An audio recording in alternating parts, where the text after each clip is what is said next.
यो 7.2 काण्ड चाहिँ खतरा रहेछ। मैले बवाल लाग्यो। मैले त यस्तो वर्ल्ड कपको फाइनलको बेला पनि यतिको मजा लिएको थिइनँ यार। त्यो 7.2 काण्डको फाइनल चाहिँ मैले डरै हेरेँ, एकदम बवाल रहेछ। यस्तो वर्ल्ड कपमा पनि यस्तो मजा लिएको थिइनँ। 7.2 काण्डले मलाई 24 आवर नै निन्द्रा लागेन यार, बवाल रहेछ। यतिको चाहिँ हुनुपर्छ। मणिपुर भाइरल भइन्छ त भाइरल भएन भने के को भ्यालु भएन र।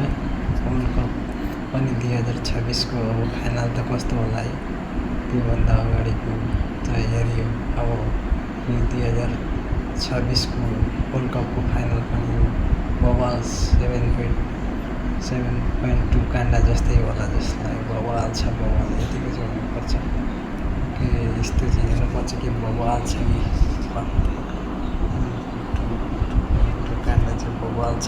त्यो बहुत डेन्जर लाग्यो।